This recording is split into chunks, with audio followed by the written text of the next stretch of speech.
Merci à vous toutes et à vous tous d'être venus. Vous devez savoir que lorsque nous avons décidé d'organiser cette rencontre et que nous en avons informé par les réseaux sociaux, en moins d'une demi-journée, vous avez été 500 à vous inscrire.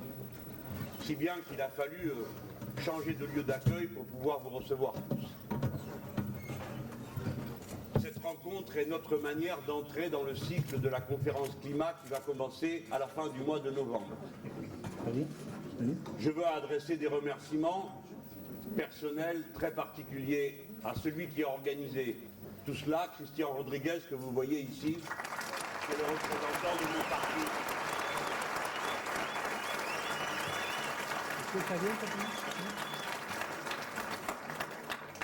Et bien sûr, au président Mujica, ex-président de la République de l'Uruguay, ainsi qu'à sa compagne, la camarade Lucia, ex-présidente du Sénat, qui se trouve ici devant. Et qui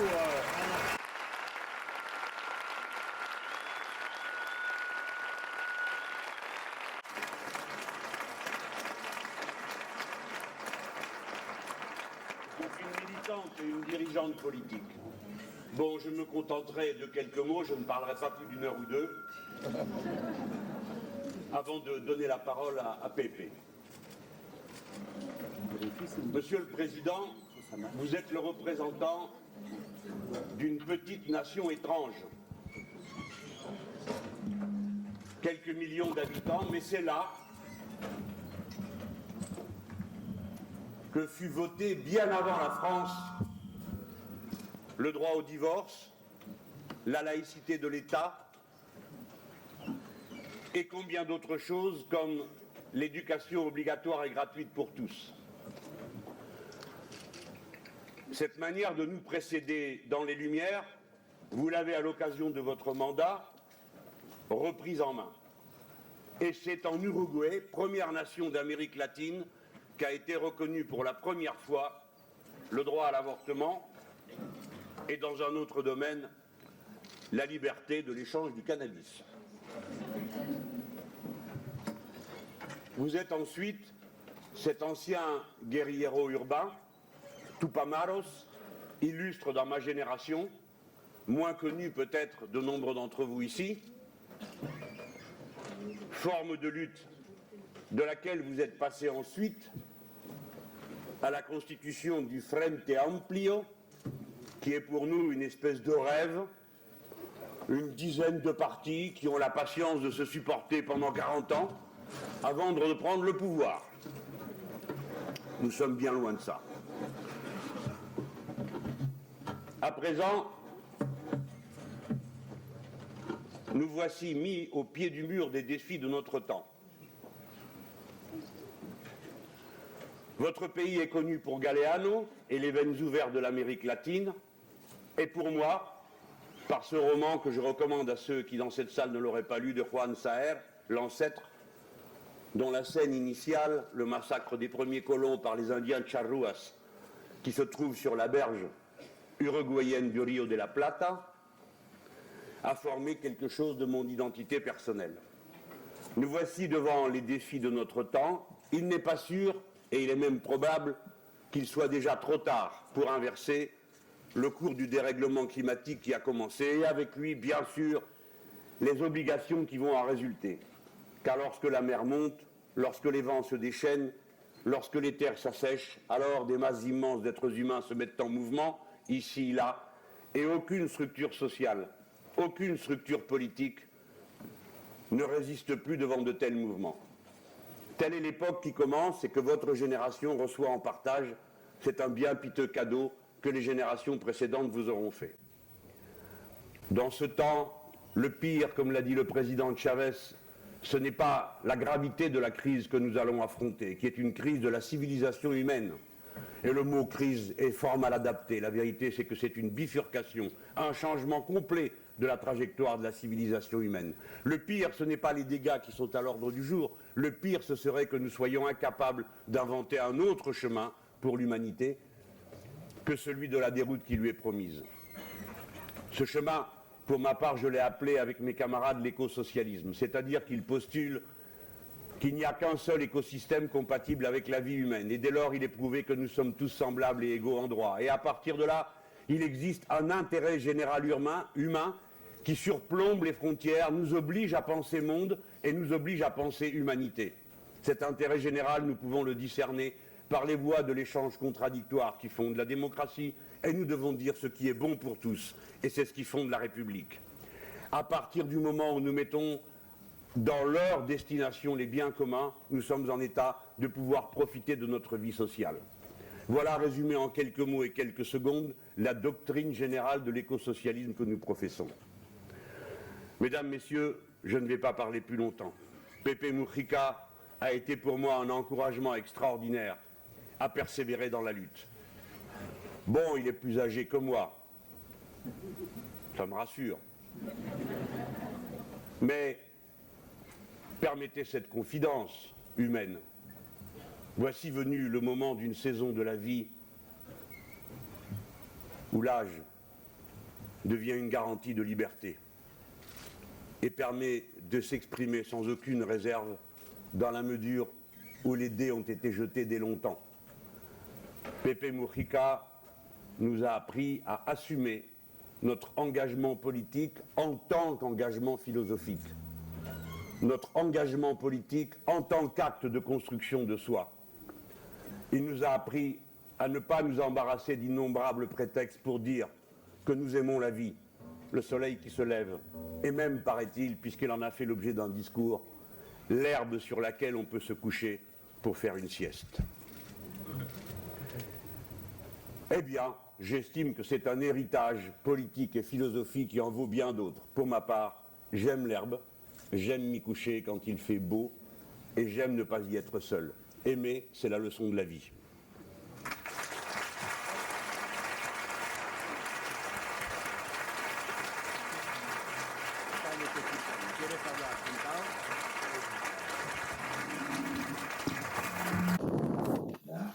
Bonjour, mes chers. Pour moi, c'est un honneur et un plaisir de me retrouver avec quelques vieux visages d'anciens camarades de nos années et d'autres compatriotes et d'autres de notre Amérique latine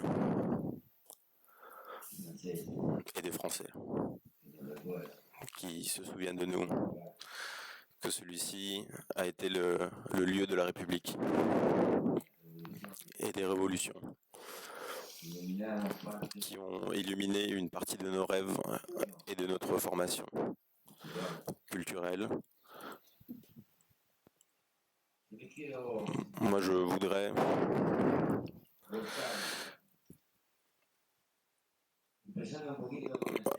en commençant à vous parler un peu avec le thème, parce qu'on a commencé il y a 1 an et quelques aux Nations Unies, nous n'avons pas pensé qu'il existe une crise écologique comme cause, mais que la véritable crise est politique. Que la crise écologique est une conséquence de la cause politique. Parce que cette civilisation qui a commencé à surgir, cette étape de civilisation qui a commencé à surgir avec la Ligue de la Hanse autour du canal de la Manche et qui a commencé à s'étendre par le monde, avec sa force qui aplatit tout sur son passage, avec sa cruauté, avec sa génération de talent et de richesse, avec son écrasement et sa conquête et sa soumission à la pauvreté, tout ça, parce que ce n'est pas un phénomène simple, nous a causé beaucoup de douleur et de soumission. mais aussi cela nous a donné plus de 40 ans de vie en moyenne qu'au siècle antérieur. Ceci est l'histoire du capitalisme.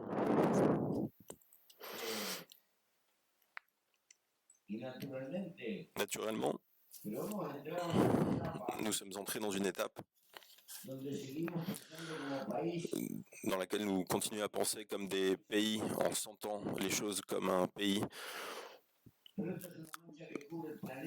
Mais ceci est une tâche qui couvre la planète entière, avec des habitudes qui s'imposent sur la planète entière.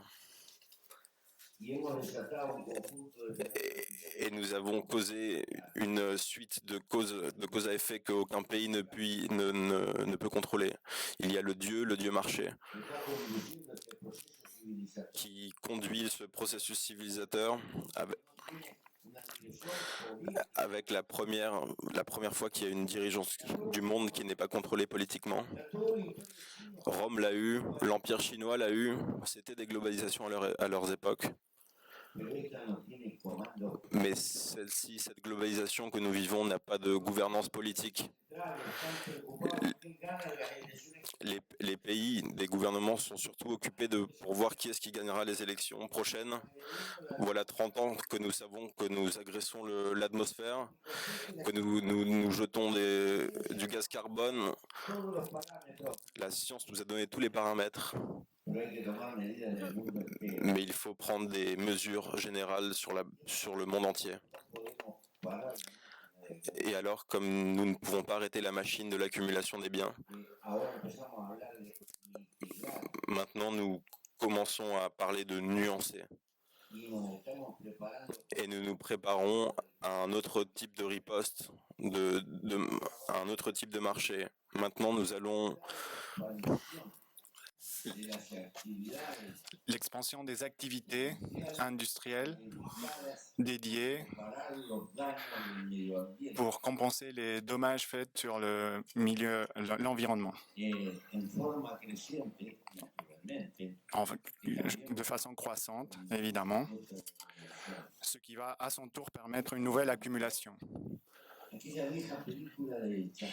Cela ressemble au vieux film de Charlot, où il y avait un enfant qui cassait des vitres, et derrière Charlot proposait de réparer les vitres.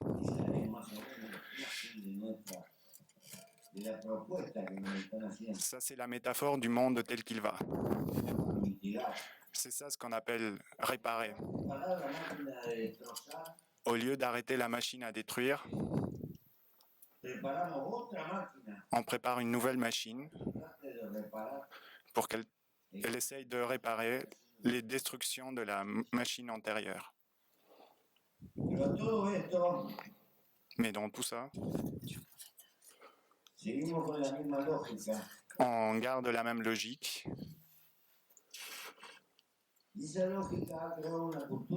Et cette logique a créé une culture dont on souffre toujours, dans laquelle on est enfermé.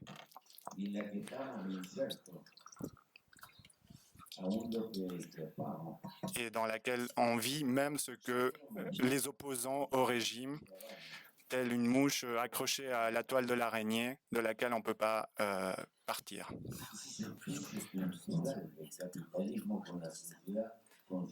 Ça, c'est le poids du capitalisme, la société de consommation, qui détruit nos habitudes. Et on passe une partie entière de notre vie juste pour pouvoir avoir le pouvoir d'achat, pour acheter des nouveaux biens, des nouveaux produits, que le marché avec ses techniques de marketing nous propose. Mais comme il y a un pan entier de la planète qui n'a pas de pouvoir d'achat, mais à la fois il y a des surcapacités de production, il faut forcer la vente là où il y a du pouvoir d'achat. Et pour cela, on crée un tas de porcheries. Avec ce calcul de l'obsolescence programmée. On invente des euphémismes pour tous les phénomènes, dommages collatéraux. Il lance une bombe, il tue des enfants et c'est des dommages collatéraux. Ce ne sont pas des enfants assassinés.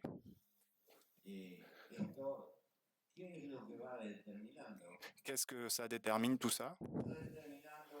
Ça va déterminer la non prise en main de façon solidaire des problèmes qui touchent à l'ensemble de l'humanité. Je vais essayer d'être plus clair. L'incapacité de donner des ressources pour promouvoir le monde pauvre, pour qu'il s'incorpore à la civilisation qui permette une consommation décente. Au lieu de réparer la pauvreté en Afrique, on les soumet. On les arrête dans la Méditerranée après les avoir exploités, d'avoir extrait la plus-value, on leur somme de rester là-bas. Où la bonne affaire serait de promouvoir le développement sur place, de régler le problème de l'eau, où aucune femme doive marcher 5 km pour 2 seaux d'eau. Ça devrait être la cause de l'humanité globalisée. Parce qu'on dépend les uns des autres, on est sur le même bateau et ce bateau s'appelle la planète Terre. Nous devons commencer à penser comme une espèce, mais à la place de ceci, il y a un nationalisme en Europe qui nous dit oui, il faut partager, il faut améliorer l'équité pour les Français en France, pour les Allemands en Allemagne, les autres qu'ils aillent mourir. Mais les autres, en fait, c'est eux qui vont nous exploser les bras croisés. Ils vont croiser les frontières s'ils le peuvent, parce que nous sommes tous sur le même bateau. Celle-ci, c'est la civilisation que nous avons créée et nous devons en être responsables. Ceci est de la politique parce que ceci est fondamental. Il n'y a même pas un lieu où nous pouvons en parler. Le monde a besoin d'une gouvernance qui doit surgir avec un caractère mondial, avec des dispositions qui soient acceptées et respectées sur toute la Terre. Nous ne pouvons pas continuer à jeter des tonnes de nylon sur les océans. Et qu'est-ce qu'il faut faire? Nous devons arrêter d'agresser l'atmosphère avec le gaz carbonique, alors qu'on le sait depuis 30 ans, ce qu'il allait arriver. Alors, le manque des accords mondiaux nous détermine, et ceci est le principal problème politique de l'humanité. On a inventé une société sans tête. Ça ressemble beaucoup à cette formule où un homme avait commencé à inventer une pelle qui retournait la terre tout seul, mais qui ne s'arrêtait pas. Notre civilisation ressemble à cette fable.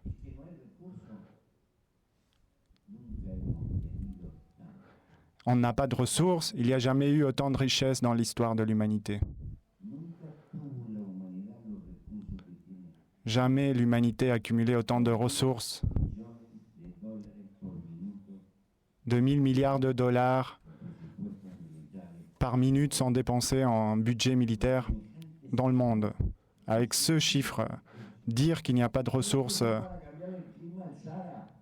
il y a des ressources pour arrêter la désertification du Sahara, pour inventer des nouvelles rivières, des nouvelles mers au milieu des déserts. Il y a des ressources pour coloniser l'incroyable.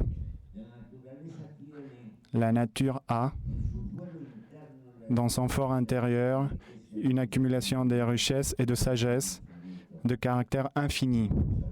Si l'homme sait l'utiliser et la diriger, il n'y a pas de crise de l'énergie. La photosynthèse marche depuis des millénaires. La capacité de l'homme est aussi infinie. Mais il faut diriger des ressources en faveur de l'humanité et pas du négoce, pas du business, pas du marché. Ça, c'est la question fondamentale. C'est pour ça que je répète, j'en raconte pas des sornettes. J'étais en prison il y a très longtemps. Quand on m'a laissé lire, je me rappelle parfaitement d'avoir lu dans des revues américaines des plans comme celui-ci, calculés et pensés par les meilleurs scientifiques américains. Aux États-Unis, ils ont inventé une rivière à partir du dégel de l'Alaska qui traverse les Rocailleuses, qui aboutissent au désert mexicain et qui nourrissent en eau la Californie. Ça a été réfléchi, calculé. Ceci avait le même coût que le budget annuel de l'armée américaine. Et tout ça date d'il y a 35 ans, les travaux de la science américaine. Comment est-il possible qu'aujourd'hui, on puisse nier la possibilité de sauver la vie à des milliers d'îles qui vont être ensevelies par le réchauffement climatique? Et on ne bouge pas, personne ne fait rien. Et ne faire une autre chose que des conférences,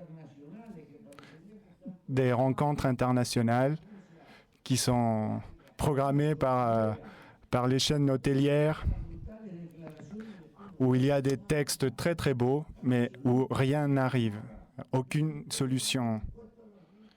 On ne peut pas taxer les riches, on ne peut pas taxer les firmes multinationales.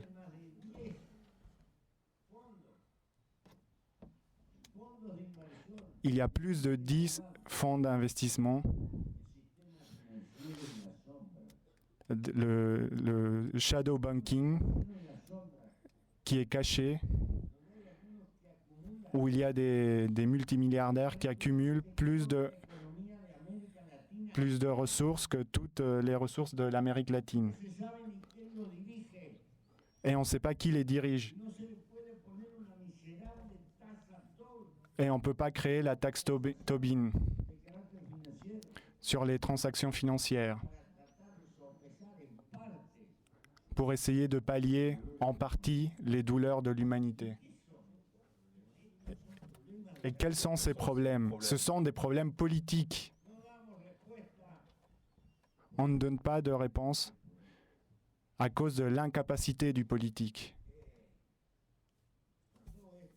C'est pour tout cela. Je ne suis pas optimiste.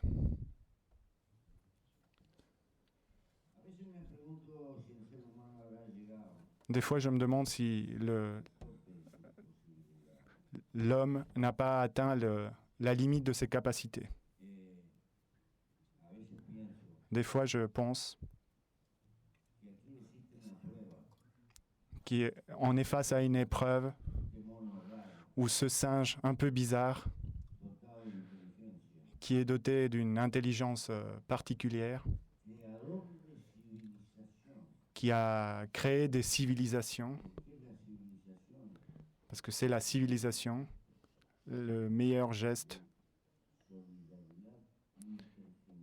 de solidarité intergénérationnelle fait par l'humanité. Si on pense un petit peu,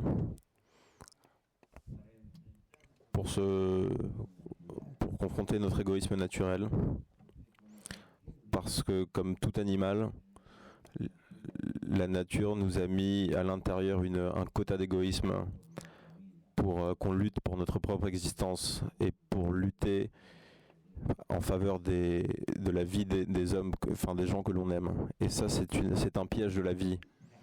De la même manière que la nature nous met du plaisir infini dans l'amour pour nous obliger à la reproduction, aussi il nous met l'égoïsme comme un outil pour lutter pour la vie même. En beaucoup de choses, la biologie nous gouverne. Mais en même temps, cela crée des consciences. Cela nous permet d'accumuler cet ensemble de connaissances qui compose la civilisation. Un trésor sans valeur que l'on donne. Depuis que ceux qui ont inventé le feu, découvert le feu et inventé la roue, en passant par toute la péripétie de la connaissance humaine qui nous rend possible la facilité de la vie aujourd'hui. Si nous fermons les yeux et nous imaginons cet homme contemporain, cette créature contemporaine, du jour au lendemain, devoir vivre sans énergie électrique, sans plein de choses, ce serait quelque chose de pratiquement impossible. Tout ça qu'a construit la civilisation est un trésor que nous sommes obligés à préserver et à multiplier, de le préserver pour le futur de notre espèce. Il y a un amour dans notre vie, il y a un autre amour dans l'espèce, dans ce qui va rester après nous. La civilisation, c'est l'amour entre les générations. C'est presque un profond mandat de la propre nature. C'est pour ça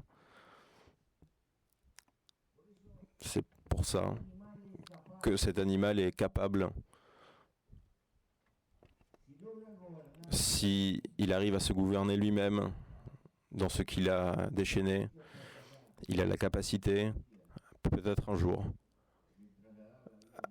à transférer la vie humaine à travers l'univers. Je n'ai aucun doute. Donc, comme on ne pensait pas que l'homme pourrait naviguer sous l'eau, et des choses de cet acabit, nous n'avons pas besoin d'être un songeur ou un romancier pour penser qu'un jour l'humanité puisse coloniser l'univers. Mais pour ça, il faut que l'humanité survive son jour et doit se demander comme pays ou comme classe sociale, elle doit commencer à internaliser ces choses-là et à se gouverner comme espèce et voir l'ensemble. Sentir que les pauvres d'Afrique, d'Amérique latine ou d'Asie ne sont pas d'Afrique, d'Amérique latine ou d'Asie. Ils viennent de notre humanité. Nous sommes libres, mais prisonniers de ce bateau qui s'appelle la Terre. Nous sommes responsables de la vie de cette Terre et de la vie des autres existences qui nous accompagnent, des autres personnes qui nous accompagnent sur ce bateau. La responsabilité est globale. Ceci est un geste de civilisation qui doit transcender, qui doit changer les axes de la conduite de la politique que nous avons jusqu'à aujourd'hui. Et quelque chose amère et triste quand on s'approche du centre du monde, le responsable d'avoir déclenché ce type de civilisation, on se retrouve dans ce monde central avec un vide politique Ici, il n'y a pas d'angoisse existentielle pour l'humanité. On pense simplement à comment tenir tout ça, qui tient debout, et comment ça peut bouger, comment l'économie peut croître, avec quel taux de croissance, le PIB. Et ça donne envie de pleurer et de crier au secours. Parce qu'on se retrouve avec une civilisation riche, et riche à cause des outils qu'on a, mais comme un enfant complètement inconscient des jouets avec lesquels il est en train de jouer. Et on voit des hommes de science dont on ne profite pas à leur connaissance, qui sont en train de réfléchir à comment développer le taux d'accumulation au service de cette machine à sous qui est l'économie mondiale. Et de temps en temps, ils se retrouvent avec un vieux bonhomme comme moi, de 80 ou 90 ans, et qui continue à accumuler. Et je me demande où est-ce qu'il va ramener tout cet argent-là. Et moi, je dis, je ne sais pas.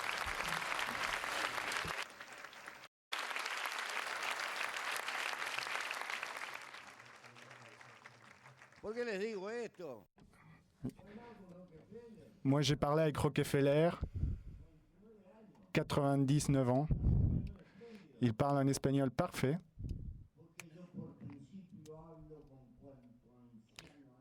Parce que moi, par principe, je parle avec tous les vieux bonhommes qui tournent autour de la planète et qui ont fait des choses importantes, même si c'est des choses affreuses, parce qu'ils ont toujours quelque chose à dire. J'ai parlé avec Soros. Ils me font peur. Leur brillante capacité de cet être humain, et ils continuent à accumuler. Et ils sont dans une addiction dans laquelle ils ne peuvent pas s'en débarrasser.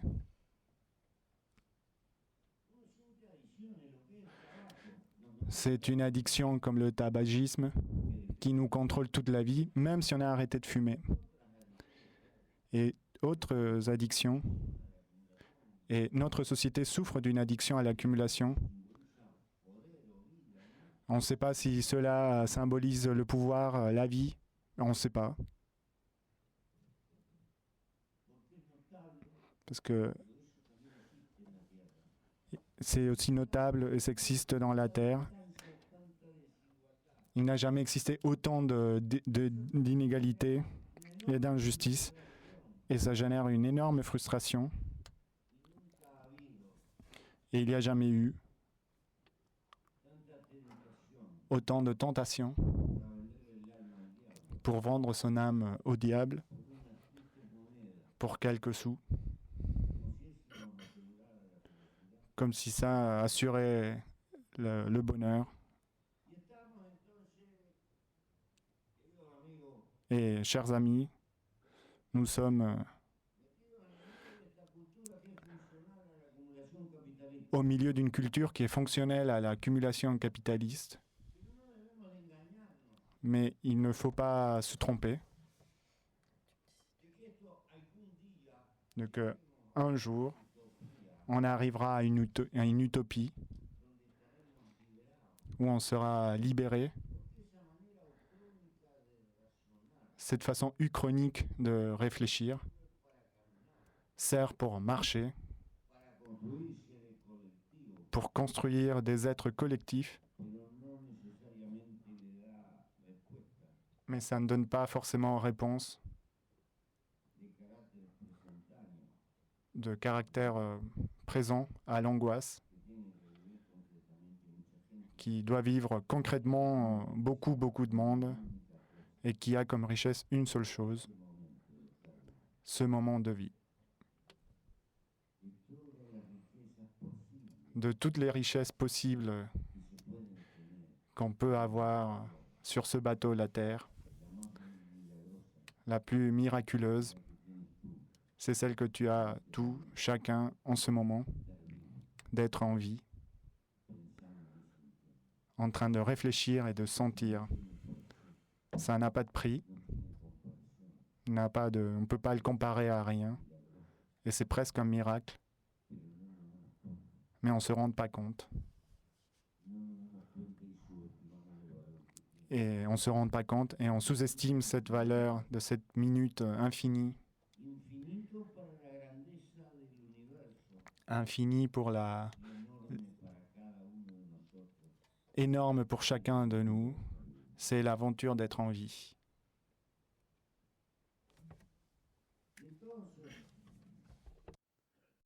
Et alors, on ne se rend pas compte pourquoi cette créature est nécessairement grégaire. Parce qu'il ne peut pas vivre dans la solitude. Ce n'est pas un félin qui peut vivre seul dans le milieu de la montagne. C'est un être collectif qui a besoin d'une famille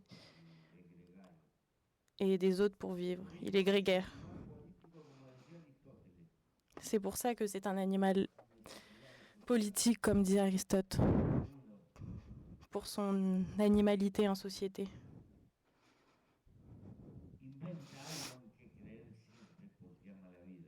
Il invente quelque chose dans lequel il peut croire pour aimer la vie. Et ça, c'est une constante dans tous les endroits de la Terre. L'homme a toujours cru à quelque chose.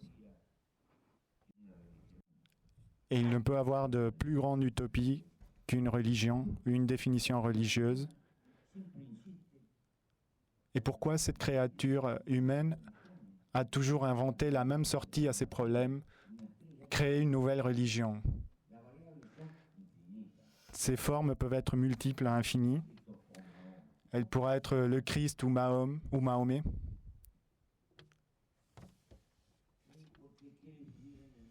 Il veut vivre dans l'au-delà. Il a une utopie. Il construit un monde plus ou moins imaginaire. Et c'est dans le fond la prolongation de son amour pour la vie. Et alors ?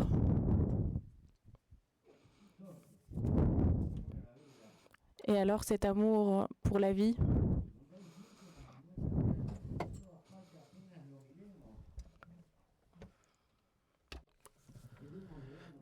Nous devons nous rendre compte que ceci est la première valeur, l'amour pour la vie. Que la vie, il faut la sauvegarder. Et qu'on ne vient pas pour une vie, qu'on ne vient pas à une autre vie, parce que ceci est une vallée de larmes et qu'on ira à une autre vie. Il n'y a pas d'autre vie. Arrêtez de nous faire chier avec ça. À cette hauteur de l'histoire, non. Le Val de larmes et le paradis est ici sur Terre, il n'est pas ailleurs. Tout est ici. Et ici, il va falloir lutter pour ce tout.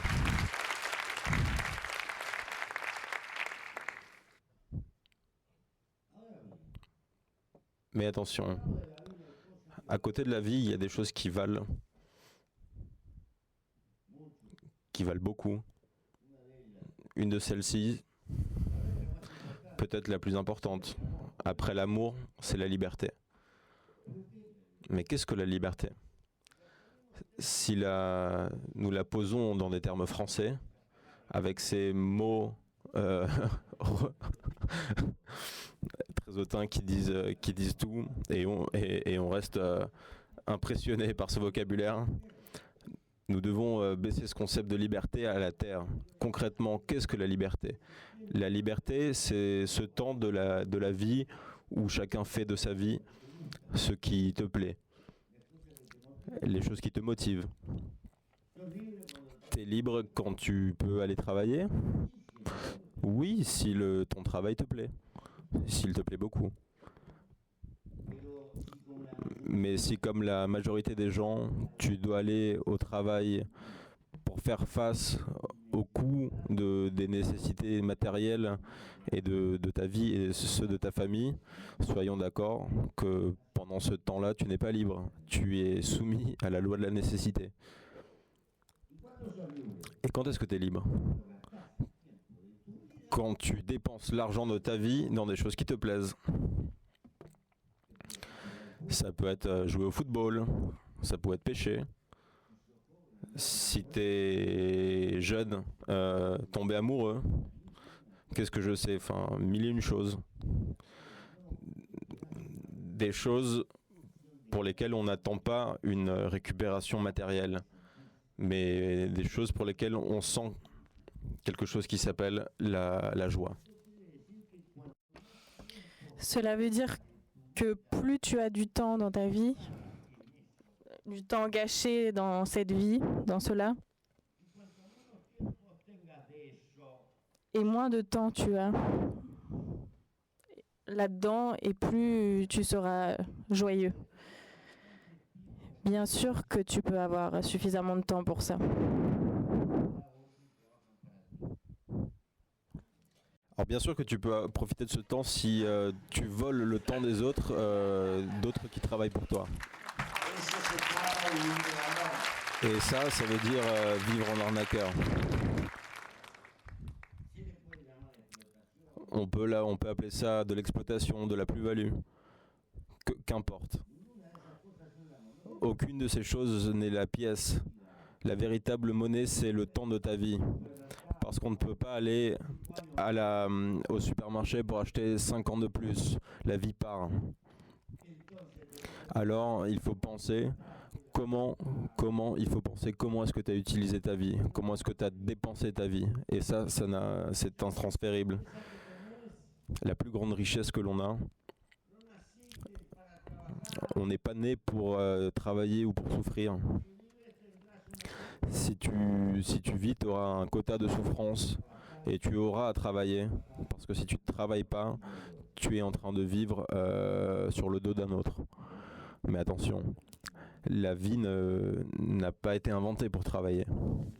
La vie a été inventée pour vivre. C'est quelque chose de beaucoup plus riche.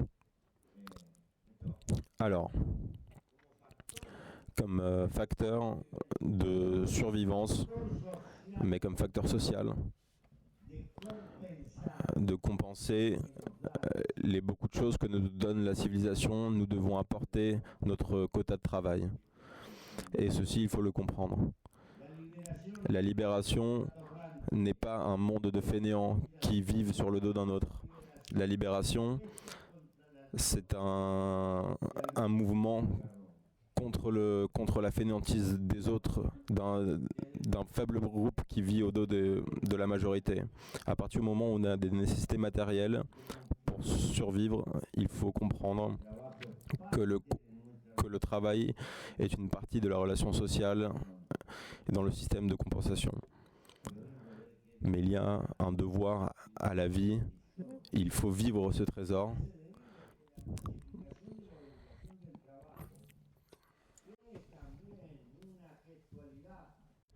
C'est aussi une gestualité que les mesures multiplient, le capital social, l'accumulation. Chaque fois, on doit travailler moins. Moins de temps pour avoir moins de temps de liberté.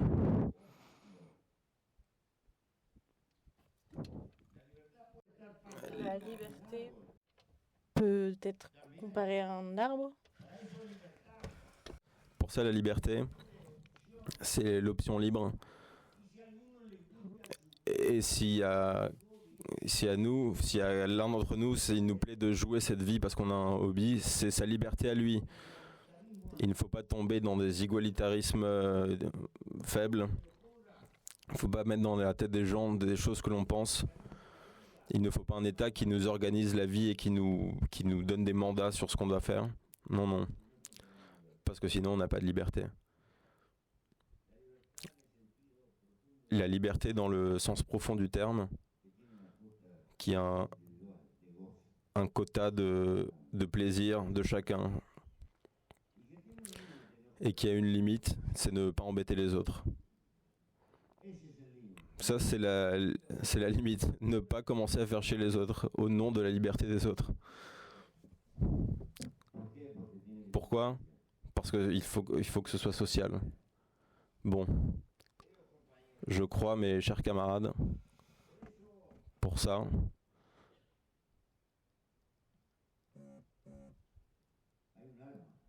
il y a une arme. Pour se défendre, ce qui sommes ici.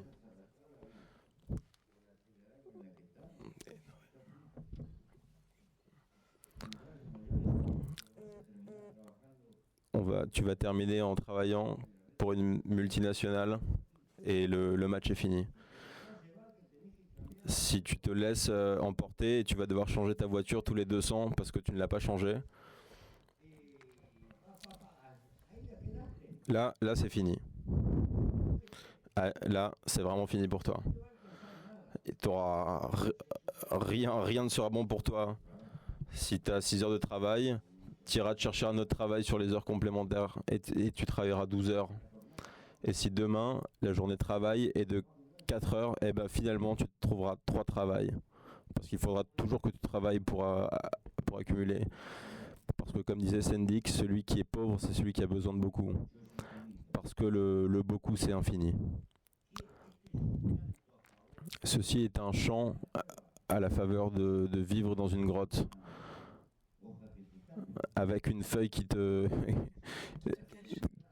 cache. Non, ceci est un chant à la solidarité.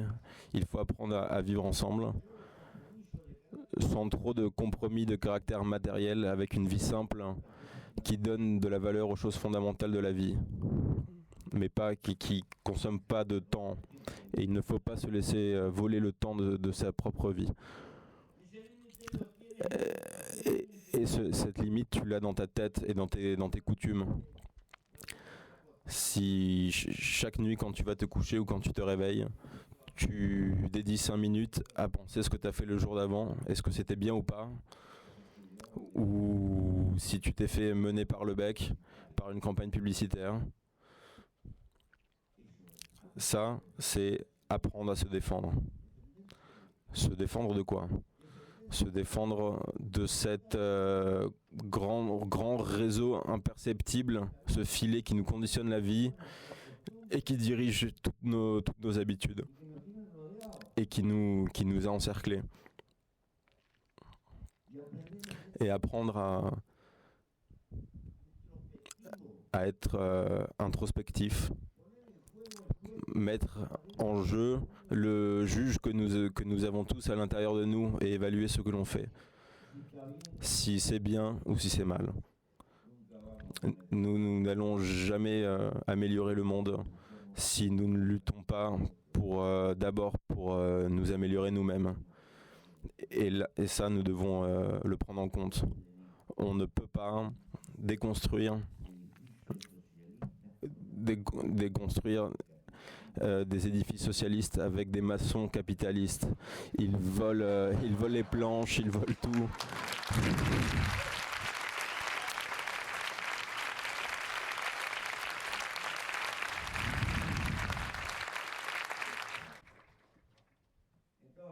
Alors,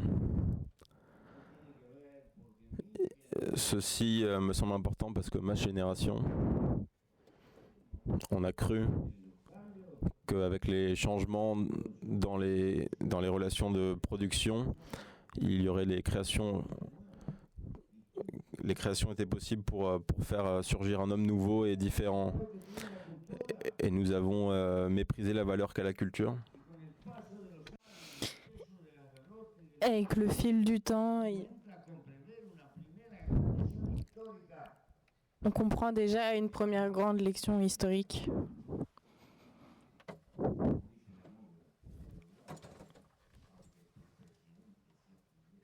Bien que ton président soit fidèle, il y a un problème, comme on dit en Uruguay.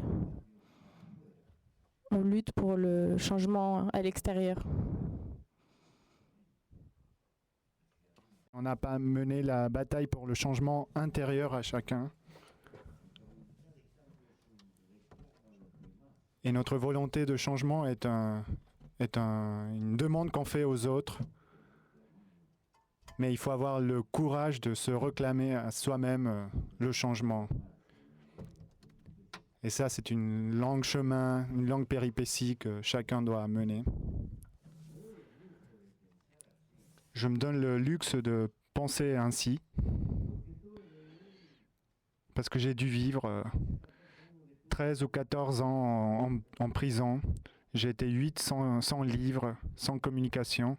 Et je n'ai pas eu d'autre solution que de réfléchir vers soi-même pour trouver les forces pour survivre. Et je pense que c'est les années les plus créateurs et féconds de ma vie. Et je n'aurais pas développé ma personnalité si je n'avais pas vécu cette péripétie qui m'a appris une autre leçon que je veux transmettre à la jeunesse. Les seuls qui perdent sont ceux qui ne se battent pas, ceux qui démissionnent.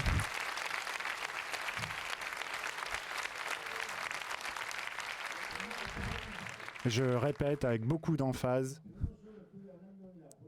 mais je ne suis pas seulement en train de parler de la politique, mais de toutes les questions qui traversent notre vie, de notre travail, l'amour. La vie est pleine d'interrogations et d'échecs, mais la vraie vie, c'est de recommencer. Même si celui qui perd, c'est celui qui baisse les bras et qui dit « je ne veux plus ». Non, c'est à l'envers.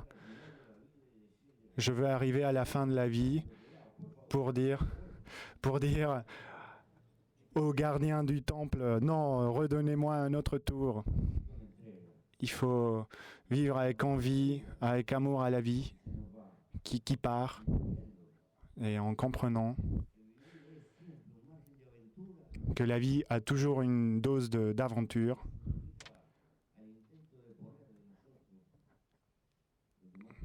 Et qui nous pousse à mettre chacun en soi-même ce qu'il y a de plus profond de soi, c'est l'amour de la vie.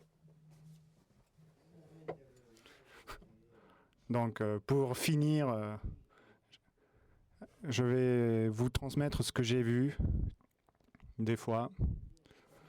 Les personnes pensent qu'il y a une droite qui peut gagner comme si c'était la fin du monde.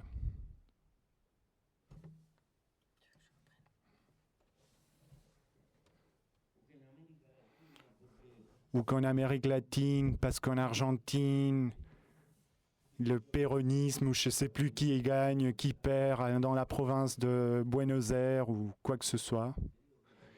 Chers camarades,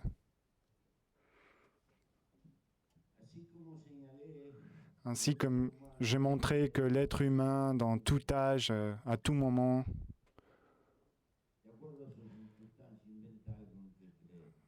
l'être humain invente toujours quelque chose en quoi croire, et c'est une constante. L'attitude religieuse,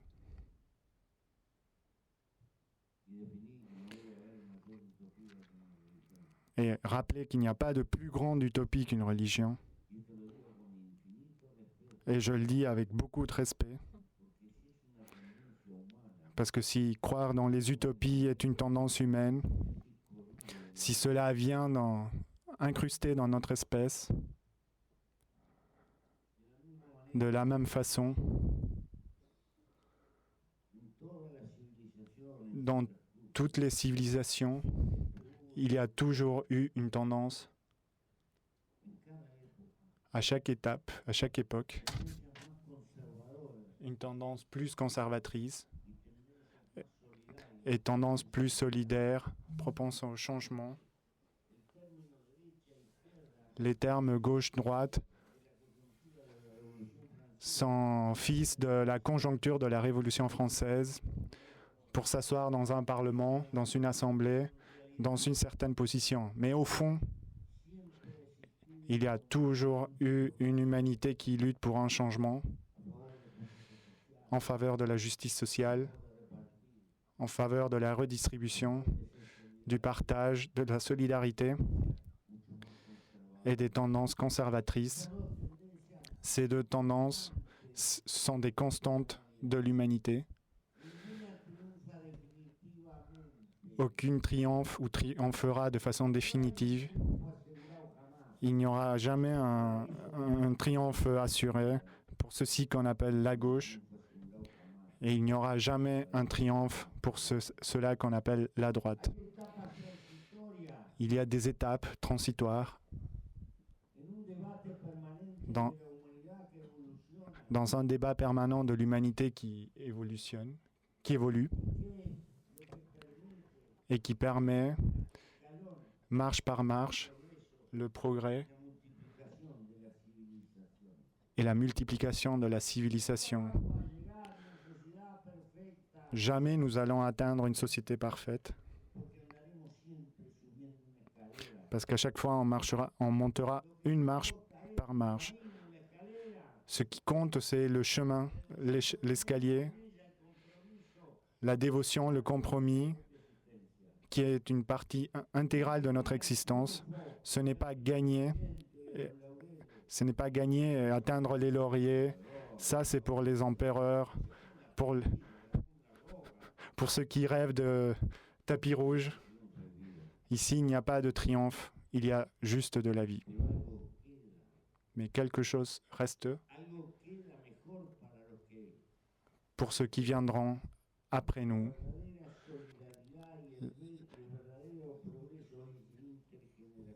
Le vrai progrès, il est par essence intergénérationnel. Ceci est une lutte permanente et éternelle. Mais pourquoi je vous dis tout cela ?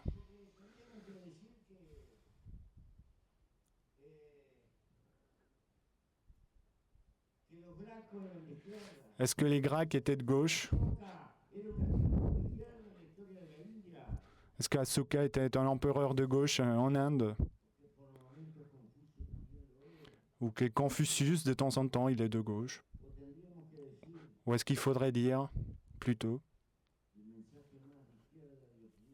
que le message le plus à gauche de tout l'Occident est celui du Christ, parce qu'il a hérité la philosophie du désir, etc. On peut continuer à marcher dans ce sens-là, n'est-ce pas ? Celui qui a été dans le bras de stoïciens, ou je ne sais plus. On se rendra compte que le débat est éternel et que ce débat a des problèmes, qu'il a des pathologies et qu'il faut admettre que le volet conservateur est nécessaire car il faut une marche de stabilité et qu'on ne peut pas changer en permanence. Mais quand on devient réactionnaire, et le fascisme advient, c'est la pathologie du conservatisme.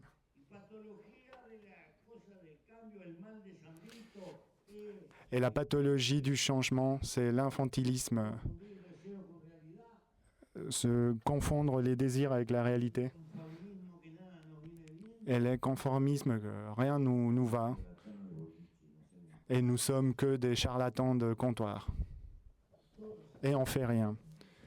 Toutes ces pathologies, on les connaît. Et on les aura toujours, de façon inévitable.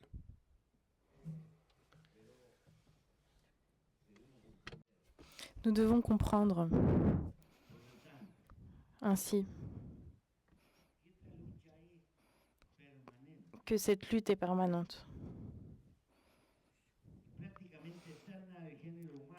et pratiquement éternelle du genre humain dans sa nécessité de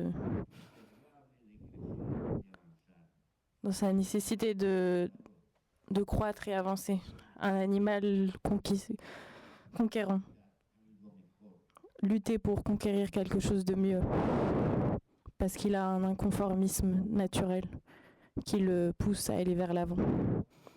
Pour tout cela, les compagnons, je ne sais pas ce qui va se passer avec la droite. Et je dois vous dire que dans cette lutte, le mieux n'est pas... Ceux qui font mieux, plus. Ceux qui, quand ils partent, parce que la vie nous fait quitter, laisse un groupe de jeunes qui le remplacent avec plus de force, qui relèvent les drapeaux du progrès humain. C'est pour cela qu'il n'y a pas de victoire définitive, parce qu'il n'y aura jamais une défaite définitive.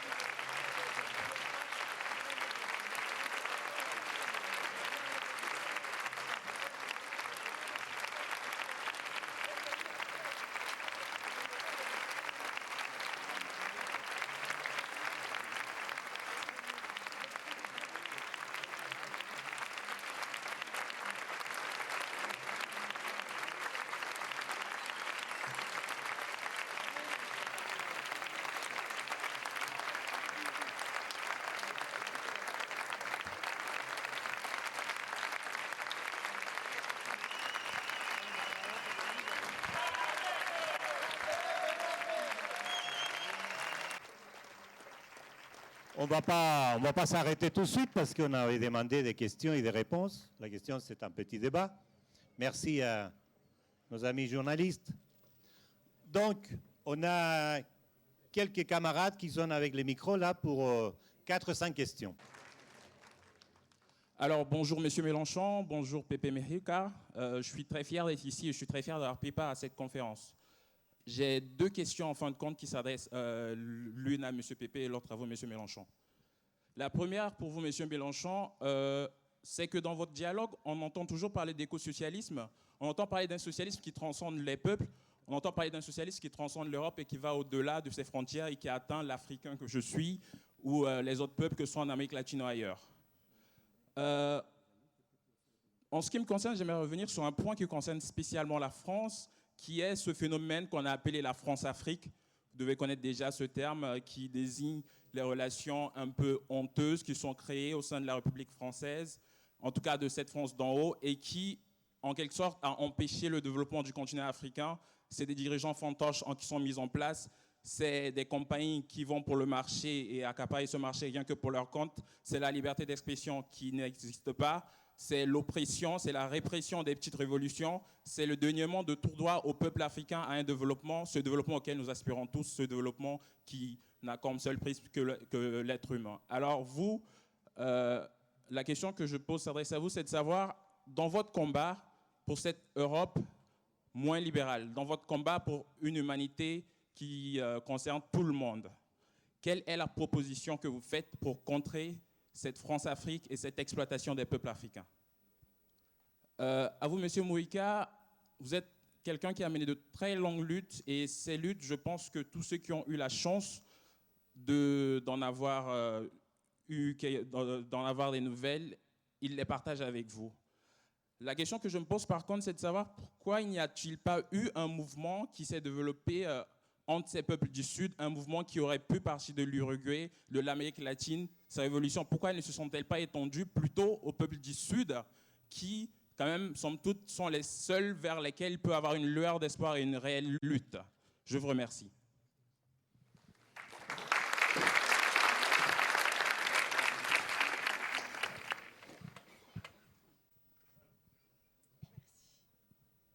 Bonjour, Monsieur Mélenchon. Buenos días, Pepe Mujica.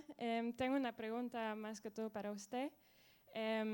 J'ai une question surtout pour vous, Monsieur Mujica, comme en tant que jeune qui ne comprend peut-être pas ce monde, mais qui voudrait vraiment pouvoir le changer. J'aurais une question depuis longtemps.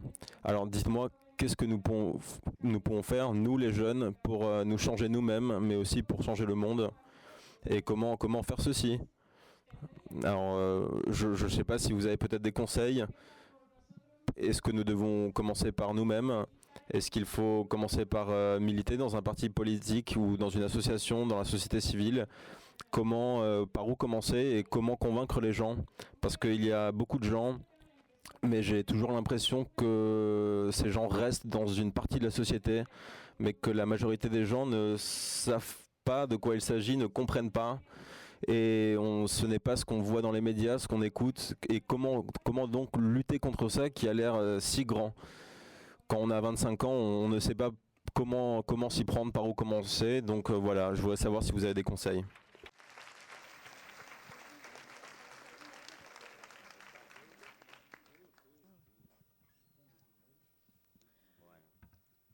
Primero que nada, quisiera agradecer al Bon, avant toute chose, je voudrais remercier le camarade Mourika ainsi que les camarades qui ont organisé cet événement.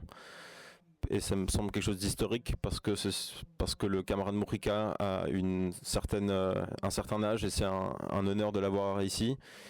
Et je voudrais dire bonjour, faire un salut à tous les camarades latino-américains qui vivent ici depuis l'exil, depuis les dictatures en Amérique latine. Et je veux que vous sachiez, Mourika, que les latino-américains qui sont arrivés en Europe se sont impliqués dans la vie sociale et politique de France et ont continué à le faire et ont continué à semer les graines de notre militance. J'ai beaucoup aimé quand tu as dit que ce n'était pas une catastrophe ce qui se passe en Argentine en ce moment, même si il y a une petite déroute, ce n'est pas une déroute totale, mais comme tu l'as dit, ceux-ci sont des processus longs, enfin sur le temps long. Mais par rapport à la France, en ce moment, je suis un peu triste parce que je reconnais que le peuple français a une trajectoire de lutte très riche, mais aujourd'hui, nous la voyons très peu, elle est très effacée. Les bases existent, le ciment existe, mais la visibilité nôtre est très petite, on la voit pas. J'aimerais bien avoir ton opinion par rapport à comment dans ces processus comme ce qui se passe en France, comme la France qui a eu une histoire de lutte très riche, quelle est ton opinion depuis l'extérieur, depuis l'étranger, par rapport aux luttes sociales et politiques dans ce pays, dans la France que j'aime tellement. Merci.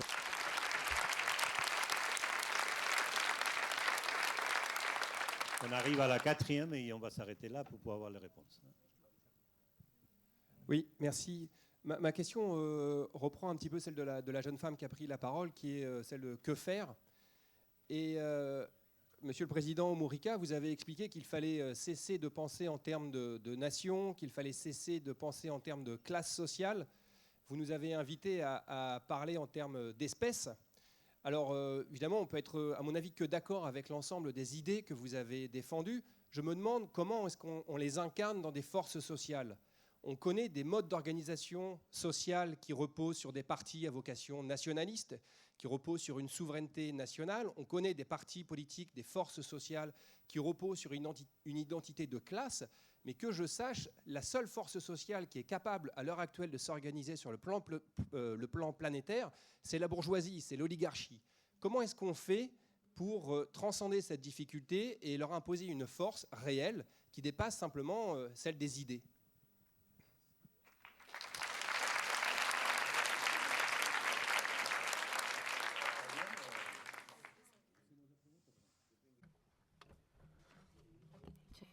Mes chers,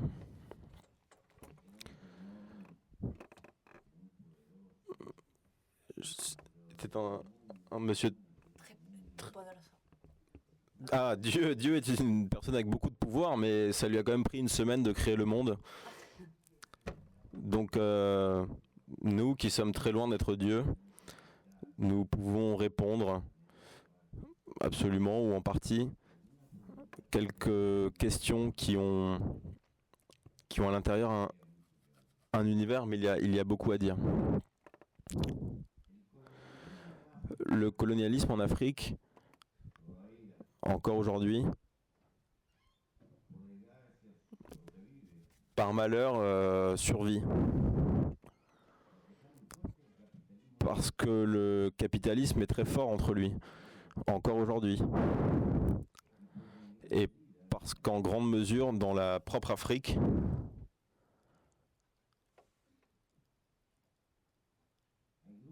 il y a des groupes oligarchiques qui gouvernent en grande partie les propres Africains qui, dans le fond, il y a des propres Africains qui servent dans le fond des intérêts qui ne sont pas africains. Et même des intérêts qui sont absolument contraires aux intérêts de leur propre peuple. Et ce phénomène se passe aussi en Afrique, mais aussi en Amérique latine, en Asie et dans une grande partie du monde. Les phénomènes de libération ne sont pas uniquement des phénomènes militaires. C'est ça le plus facile à voir, c'est l'évident, c'est le plus profond. Mais le phénomène des processus de dépendance entraîne des subordinations de caractère culturel, technique, de capital, de soumission à des groupes oligarchiques qui dominent pour des intérêts étrangers. Que moi j'ai dit par ailleurs à une autre occasion qu'il faut commencer à raisonner comme une espèce animale. Cela ne veut pas dire qu'on abolit les classes sociales qui existent dans notre monde. Ça, c'est quelque chose d'autre.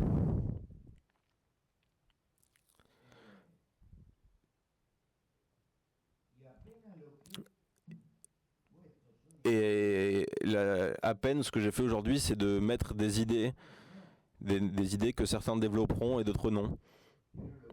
Mais ce que je veux laisser clair, c'est que les changements dans la société ont besoin d'une construction d'êtres collectifs qui s'appellent des partis politiques.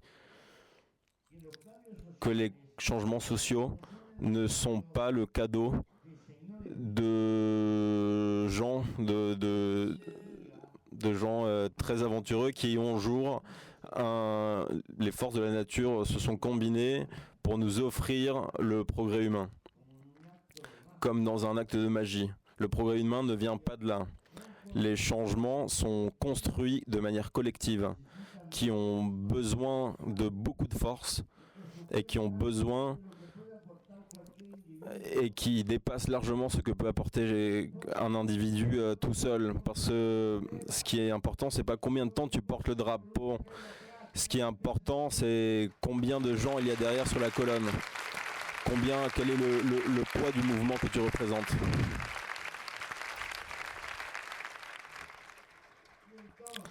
Et donc, ceci dérive qu'on peut être libre penseur, contestataire, et être brillant. On peut être des très bons piliers de bar et conférencistes, mais on fait chier personne si on reste dans notre coin à philosopher tout seul. Parce que pour qu'on puisse compter, il ne faut pas simplement disserter, penser et parler. Il faut s'organiser en colonne humaine. Il faut multiplier les forces. Et ceci a quelques clés. La première est que toute colonne humaine de grande taille a dans son ensemble des contradictions en son sein. Parce que c'est un ensemble organisé de libertés individuelles qui sont là, réunies. Et plus grande est la colonne, plus il va y avoir des problèmes internes. Et ceci signifie qu'il faut apprendre à résoudre les problèmes entre nous. Et si quelqu'un prend le luxe d'être pointilleux et de ne pas vouloir faire de compromis, eh bien ça servira à rien. Pourquoi ? Parce que les êtres humains, nous sommes ce que nous sommes. Il n'y a pas des groupes de Che Guevara, elle n'existera jamais. Mais les Che Guevara ne changent pas l'histoire s'ils n'ont pas derrière des colonnes humaines qui est celle qui donne la force. Il faut des troupes. C'est-à-dire, les véritables progrès sont toujours collectifs et ont toujours besoin d'un parti. Parce que les partis sont tout d'abord le filtre. En second terme, ils établissent de fait le pacte entre les générations. quand ceux qui portent le drapeau tombent parce que leur vie s'arrête, il faut que quelqu'un prenne le drapeau et qu'il continue le combat. Et sinon, parce que sinon les causes défendues disparaissent comme des étincelles dans l'histoire. Pour qu'elles puissent se propager le long du temps, nous avons besoin de la reproduction. La reproduction que permet le pacte collectif, que permet la constitution d'un parti. Pour l'instant, les êtres humains, nous n'avons pas trouvé une autre formule que les partis. Et quand nous n'utilisons pas les partis, il nous reste les phénomènes individuels que notre société peut passer. Les Berlusconi, par exemple,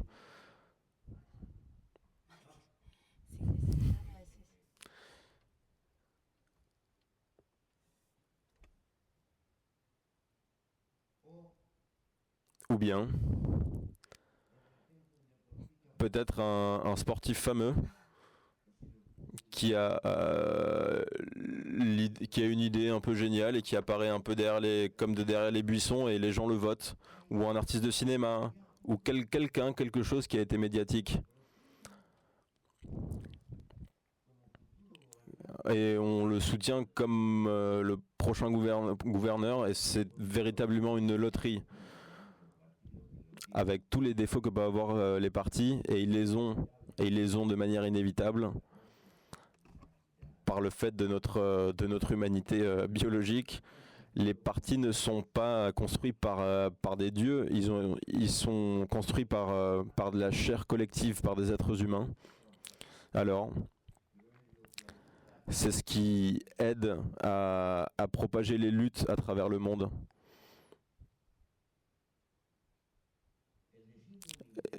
Dire la politique ne m'intéresse pas, c'est équivalent à renoncer et à dire que les autres décident pour moi. Et c'est par là que l'on finit à faveur des statu quo, sans changement aucun. L'homme est un animal politique, et il est politique parce que s'il s'en rend compte ou s'il ne s'en rend pas compte, il y a un destin collectif, et même s'il ne veut pas participer, il va continuer à vivre en murmurant, en critiquant, en se plaignant, et ça, c'est une attitude politique. C'est pour ça que je pense que la forme adulte dans la lutte, c'est la construction de partis, la construction de mouvements collectifs, en étant conscient des limitations qu'ils peuvent avoir, mais en sachant la tolérance qu'il faut avoir entre nous. Quand je dis parti, attention, je dis au même temps la politique d'alliance. Qui signifie celui qui ont des identités différentes dans différents aspects, mais ils peuvent être d'accord avec ceci et cela dans un programme d'une étape de l'histoire. Même s'ils ont des différences, il faut essayer qu'ils marchent les plus proches possible. Parce quoi? C'est la façon de multiplier les forces. Pour cela, il faut d'abord se fixer l'objectif principal.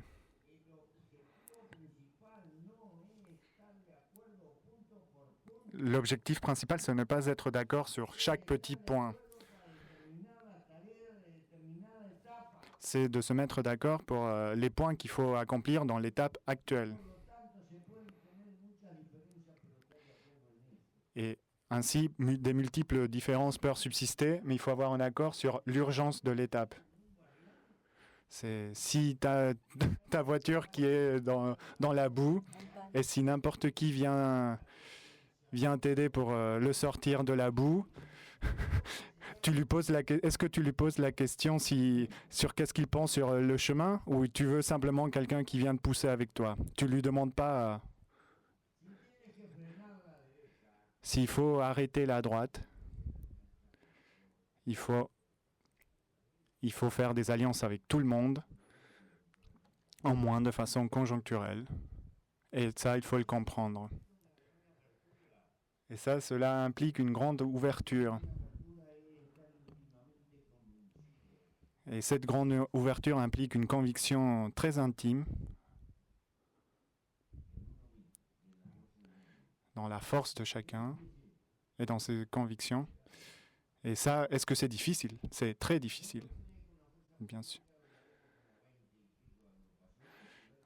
Je suis dans une coalition où nous sommes 20 forces politiques, où pour comprendre quelque chose, il faut avoir une carte. Presque. Dans ces 20 partis, il y a des grands partis, des petits partis, et nous sommes ensemble depuis 40 ans. Est-ce que nous avons perdu l'identité? Non, pas du tout. Mais non, parce qu'on est tous dans la même coalition, parce que même s'il y a des mouvements internes, nous sommes tous contre la droite. Sous la table, on se donne des coups de pied, mais face à la droite, nous sommes un seul bloc.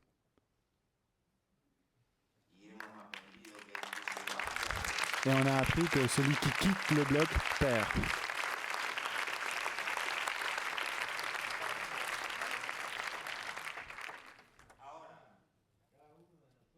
Alors chacun de nous a des rêves différents. D'autres sont plus sociodémocrates, plus radicaux. Et à l'extérieur, certains nous critiquent parce qu'on fait des alliances avec le diable. Mais moi, je leur dis, nous battons pas pour changer le monde, mais on se bat pour qu'il y ait moins de pauvres, pour qu'il y ait une meilleure répartition de la richesse, pour régler certains problèmes concrets. Est-ce qu'on change l'histoire? Non, pas du tout. Mais celui qui mange pas tous les jours et que tout d'un coup a un repas régulier, pour lui, c'est une révolution. Pour les intellectuels qui mangent bien et qui ont les problèmes réglés, ils se posent des problèmes. Lula, par exemple, a sorti 40 millions de personnes de la pauvreté et les gens disent qu'il n'a pas fait une révolution. Ces gens-là ne savent pas qu'est-ce que c'est une révolution. Qu'avec ça, ça ne suffit pas. Ah, bah ça, bien évidemment que cela n'est pas suffisant. Tant qu'il y aura l'exploitation de l'homme par l'homme, ce ne sera pas suffisant. Mais il faut se compromettre avec la réalité des gens qui ont une vie aujourd'hui et il faut se battre pour que leur vie aujourd'hui soit le meilleur possible. Et ça, ce n'est pas organiser la misère, mais c'est se battre pour la vie. Et si je suis un intellectuel et que je dis des beaux discours et je ne me compromets pas pour la situation de la vie des gens, les gens ne t'écoutent pas et les gens ont raison. Parce que si je n'ai pas d'argent pour payer la lumière, l'électricité à la fin du mois, bah, je ne vais pas écouter les beaux discours. Pourquoi? Don Quichotte sans Sancho, il est personne. Mais à la fin de l'histoire, Sancho aussi est Quichotte à son tour.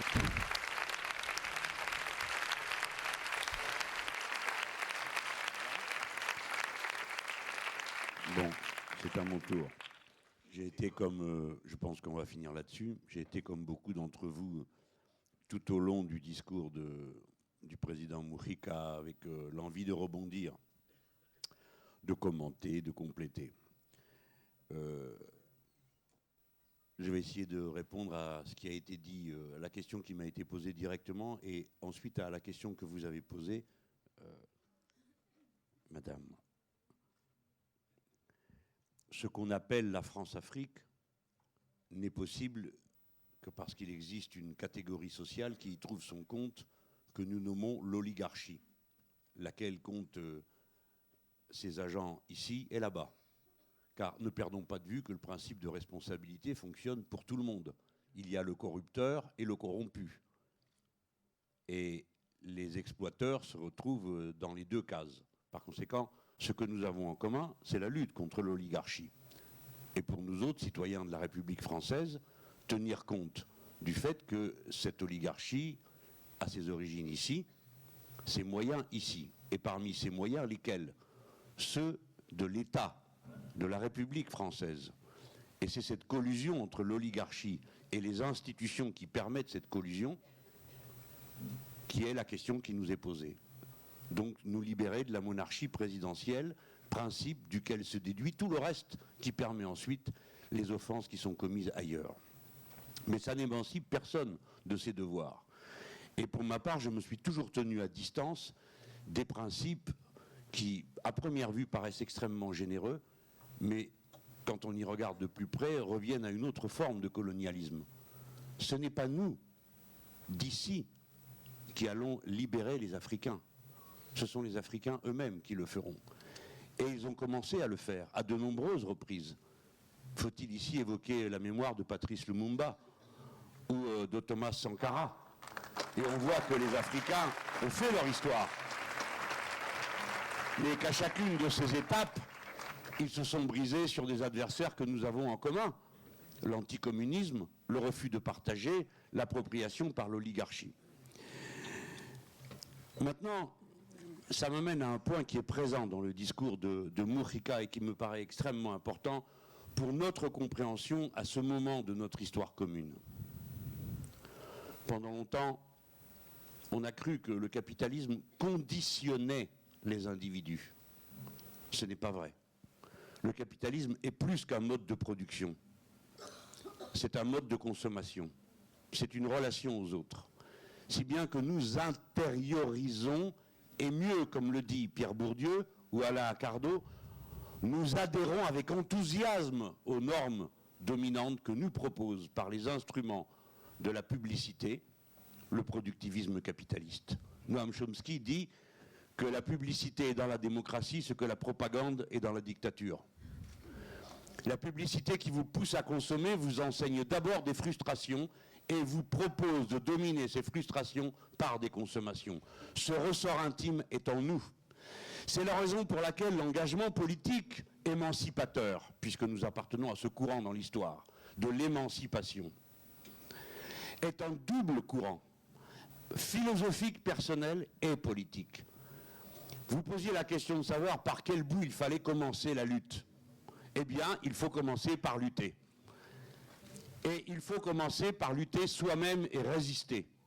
Résister. Tenir sans cesse allumée la braise qui mettra demain le feu à la plaine. Chacun d'entre nous est un point de passage de cette résistance et de cette contre-offensive. Et si nous devons donner un modèle à cette attitude morale qui ne se soucie pas de savoir si elle sera ou non approuvée par les autres, qui est la morale de la responsabilité. Prenez une figure féminine. C'est celle d'Antigone. Contre toute raison, contre sa propre protection, pour une raison de morale humaine, elle s'opposera à tout l'ordre établi, et notamment à son oncle Créon. Il y a en nous du Créon et de l'Antigone. À chaque instant, la question qui nous est posée, c'est de savoir si c'est l'un ou l'autre qui l'emporte dans le regard que nous portons sur le monde. Et si nous sommes capables de nous libérer de la résignation, si nous sommes capables de nous libérer du besoin que les autres nous approuvent quand nous entreprenons ce que nous entreprenons, alors on peut passer à l'étape numéro 2. L'étape numéro 2, c'est quel projet va nous libérer tous. Et donc on en passe à la nécessité d'avoir des idées claires. Et donc s'arracher de la culture dominante qui est celle du capitalisme consumériste, qui est celle de la pulsion, de l'instantané. Comme quand on me demande à moi, comment ça se fait que vous n'avez pas encore gagné? Eh bien oui, je me pose la question. Mais en attendant, me poser la question ne m'empêchera pas de recommencer chaque matin la lutte, quand bien même serais-je tout seul. Et il a raison, Pépé, quand il dit, souciez-vous un peu de temps à autre de la femme, de l'homme qui marche devant, dans votre entreprise, dans vos combats, tous ceux qui acceptent de porter cette charge. Je ne parle pas de moi, je parle de tous ces camarades que j'ai connus, syndicalistes, militants associatifs, de ces copains que j'ai connus, mourant à la tâche, parce que la charge était trop forte pour eux, parce que tout le monde leur demandait trop, qui après leur avoir tourné le dos pendant des années dans l'entreprise, viennent vers le syndicaliste le jour où les licenciements commandent et lui demandent tout de suite la solution. Bref, vous connaissez tout ça. Il y a un lien intime entre la morale de la responsabilité et l'engagement pour l'émancipation. Lequel? C'est que nous refusons d'être dominés dans nos décisions. Émanciper veut dire sortir du mancipium. C'est le mot latin qui désignait la main du père sur l'ensemble de la famille. Quand la main se levait, alors tu étais émancipé, c'est-à-dire maître de toi.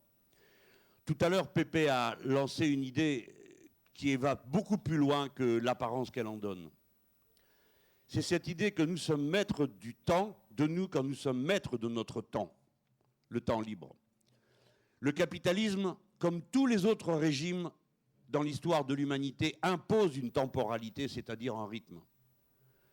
Le temps du capitalisme, c'est le temps court, le plus court possible entre M, la marchandise, l'argent, et le M', vous le connaissez comme moi. Le temps court de l'évaluation à la nanoseconde de la valeur d'un bien par les transactions financières qui se font d'un ordinateur à l'autre, alors que tout le monde sait qu'il n'y a pas de valeur à la nanoseconde d'un bien. C'est donc un procédé d'aliénation qui confisque à chacun, quoi? Le temps long. Or, le temps long, c'est celui que nous pouvons nous approprier collectivement. Le temps long, c'est nécessairement celui de la démocratie, c'est celui de la planification. C'est pourquoi le capitalisme de notre époque financier est intrinsèquement totalitaire. Parce qu'il veut se débarrasser de toutes les médiations pour permettre le temps instantané. C'est un peu allégorique, comme je le présente en quelques instants, car vous n'auriez pas la patience d'en supporter davantage. Mais je tenais à le dire en complément de ce qu'a expliqué tout à l'heure Pépé. Après, est-ce que nous devons agir en tant qu'espèce ou en tant que nation? Mais il n'y a pas de contradiction. Quand nous sommes dans nos nations, nous continuons à être l'espèce humaine. Il s'agit donc de se comporter conformément aux devoirs que nous impose notre condition dans l'espèce à travers le cadre qui nous permet d'agir, qui est la nation. Il n'y a pas de contradiction entre les deux. Et pour nous, les Français, nous avons une grande facilité qui nous a été offerte. On a d'autres tares, mais au moins on a une facilité. C'est que cette nation-ci n'est pas ethnique. Elle n'est pas une couleur de peau. Elle n'est pas une religion. Elle n'est même pas une histoire commune, car les frontières de la patrie ont changé à plusieurs reprises. Elle n'est même pas une langue commune. La France, ce n'est pas le français. Il y a 29 pays dans le monde qui ont comme langue officielle le français. La France est exclusivement un contrat politique qui est écrit sur les murs de cette école, liberté, égalité, fraternité, et nous pouvons le mettre en partage avec l'humanité entière. Avec l'humanité entière. C'est pourquoi le patriotisme français, quand il est examiné non comme une forme exagérée d'ethnicisme ou de nationalisme, nous conduit directement à l'humanité universelle. Directement à l'humanité universelle. Voilà quelques leçons qu'on peut tirer de tout ça. En regardant Mujica, sa compagne, notre camarade Lucia, nous nous sommes toujours demandé, nous autres qui connaissons leur histoire, Pépé dans un puits.